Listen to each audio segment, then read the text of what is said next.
Rajasthan conductor भर्ती 2025 का जो ऑनलाइन एप्लीकेशन फॉर्म है वो आपको फिलअप करना है। तो उसके लिए आपको सबसे पहले अपने एसएसओ आईडी को लॉगिन कर लीजिए। जैसे अपने एसएसओ आईडी को लॉगिन कर लेंगे तो इसके बाद ये जो क्विक सर्च है इसमें आपको टाइप करना होगा REC। जैसे आप REC टाइप कर लेंगे तो इसके बाद आपको रिक्वायरमेंट पोर्टल का जो आइकॉन दिख रहा है इस पर आपको क्लिक करना होगा। जैसे आप रिक्वायरमेंट पोर्टल पर आप क्लिक कर लेंगे तो आप डायरेक्टली स्टेट रिक्वायरमेंट पोर्टल पर आ जाएंगे, जो आप देख सकते हैं स्टेट रिक्वायरमेंट पोर्टल। अब मैं आपको बता दूं कि राजस्थान कंडक्टर भर्ती का ऑनलाइन एप्लीकेशन फॉर्म भरने से पहले आपका जो वन टाइम रजिस्ट्रेशन है वो होना जरूरी है। यदि आप स्टेट रिक्वायरमेंट पर पोर्टल पर पहली बार आ रहे हैं तो आपको सबसे पहले वन टाइम रजिस्ट्रेशन इस पर क्लिक करके आपको वन टाइम रजिस्ट्रेशन करना जरूरी है। लेकिन वन टाइम रजिस्ट्रेशन करने से पहले आपके जिस डॉक्यूमेंट से आप OTR कर रहे हैं, वन टाइम रजिस्ट्रेशन कर रहे हैं, उसमें आपका नाम, डेट ऑफ बर्थ और पिताजी का जो नाम है वो 10वीं रिकॉर्ड के अनुसार होना जरूरी है। यानी कि मान लीजिए कि आप जन आधार कार्ड से कर रहे हैं OTR, तो आपके जन आधार कार्ड में नाम, डेट ऑफ बर्थ और पिताजी का जो नाम है वो 10वीं रिकॉर्ड के अनुसार अपडेट होना जरूरी है। जैसे आप वन टाइम रजिस्ट्रेशन कंप्लीट कर लेते हैं तो इसके बाद आपको सबसे पहले आप देख सकते हैं direct requirement of conductor 2024 apply now, इस पर आपको क्लिक करना होगा। जैसे आप अप्लाई नाउ पर आप क्लिक कर लेंगे तो उसके बाद वापस आपको कंडक्टर इस पर आपको क्लिक करना होगा। जैसे आप कंडक्टर पर आप क्लिक कर लेंगे तो इसके बाद आपके सामने सबसे पहले OTR डाटा रिव्यू का जो पेज है वो आपके सामने ओपन हो जाता है। अब आपको इसमें किसी भी प्रकार का करेक्शन करना है तो अपडेट पर क्लिक करके आप अपना जो OTR डाटा रिव्यू में जो भी करेक्शन करना चाहते हैं वो कर सकते हैं। अब मान लीजिए कि ये आपकी डिटेल सही है, आपको प्रोसेस इस पर आपको क्लिक करना होगा। जैसे आप प्रोसेस पर आप क्लिक कर लेंगे तो उसके बाद कंडक्टर भर्ती का जो ऑनलाइन एप्लीकेशन फॉर्म है वो आपके सामने ओपन हो जाता है। अब आपको सबसे पहले आपका नाम, जेंडर जो भी है, पिताजी का नाम और डेट ऑफ बर्थ है वो ऑटोमेटिकली आ जाती है। अब आपको सबसे पहले आपका जो मदर्स नेम है वो फिलअप कर लीजिए।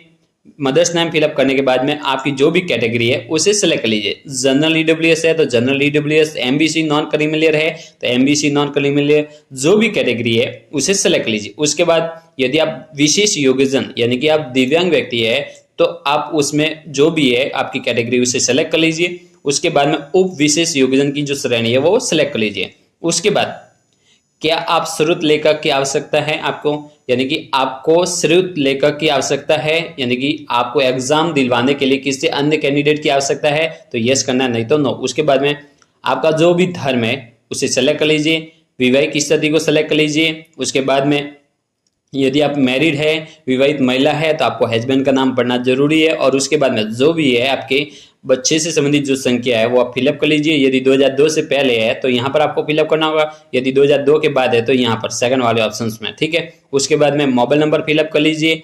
मोबाइल नंबर जो भी है आपका जो व्हाट्सअप नंबर है वो यहाँ पर फिलअप कर लीजिए। उसके बाद आपकी मेल ID ऑटोमेटिकली आ जाएगी। आधार नंबर यदि आप आधार कार्ड से OTR कर रहे हैं तो आधार ID आपकी आ जाएगी। जन आधार से कर रहे हैं तो जन आधार ID आ जाएगी। उसके बाद में यदि आप TSP एरिया से है तो यहाँ पर आपको यस करना होगा। उसके बाद आपको पत्राचार का जो पता है वो फिलअप कर लीजिए और उसके बाद नेक्स्ट पे आपको क्लिक करना होगा। जैसे आप नेक्स्ट पे आप क्लिक कर लेंगे तो इसके बाद यस पे आपको क्लिक करना होगा। उसके बाद आपके सामने वापस अधिवास का जो विवरण है, जो भी नेशनलिटी है उससे सेलेक्ट कर लीजिए। आपका जो होम स्टेट है वो सेलेक्ट कर लीजिए, होम डिस्ट्रिक्ट को सेलेक्ट कर लीजिए। उसके बाद आपकी जो विशेष श्रेणी है, आपको सबसे पहले मैं आपको बता दूं कि यहाँ पर लाइसेंस डिटेल्स से संबंधित जो डिटेल्स है वो आपको फिलअप करनी जरूरी है। Licence number, valid up to licence की जो वैधता है, वैलिडिटी है वो फिलअप कर लीजिए। उसके बाद क्या आप भूतपूर्व सैनिक है तो यस करना, नहीं तो नो। उसके बाद में क्या उत्कर्ष खिलाड़ी है तो यस, नहीं तो नो। उसके बाद में मौजूदा सरकारी विभाग यानी कि क्या आप किसी अन्य विभाग में पहले से लगे हुए हैं तो यस करना, नहीं तो नो। यस करेंगे। उसके बाद में आप जिस भी विभाग में लगे हुए उस विभाग का नाम, उसके बाद में आपकी एडिशनल जो भी एज रिलेक्शन है उसे सेलेक्ट कर लीजिए। नहीं है तो आपको नॉट एप्लीकेबल इस पर आपको क्लिक करना होगा। उसके बाद में नेक्स्ट पे आपको क्लिक करना होगा। तो आपके सामने वापस आपका जो एजुकेशन डिटेल्स है, शैक्षणिक योग्यता है, वो आपके सामने ओपन हो जाता है। अब आपको सबसे पहले राइट क्लिक कर लेना है। राइट क्लिक करके आपको अपना 10वीं बोर्ड का जो रिकॉर्ड है वो फिलअप कर लीजिए। उसके बाद जो भी आपकी जितनी भी योग्यता है वो आप फिलअप कर सकते हैं। उसके बाद नेक्स्ट पे आपको क्लिक करना होगा। जैसे आप नेक्स्ट पे आप क्लिक कर लेंगे तो उसके बाद आपको अपना जो फोटोग्राफ है वो फिलअप करना जरूरी है। लेकिन मैं आपको बता दूं कि फोटो और सिग्नेचर आपको पहले से एडिट करके रखना है। जो फोटो है 50 KB से लेकर के 100 KB के मध्य में होना जरूरी है और जो सिग्नेचर 20 से 50 KB के मध्य में।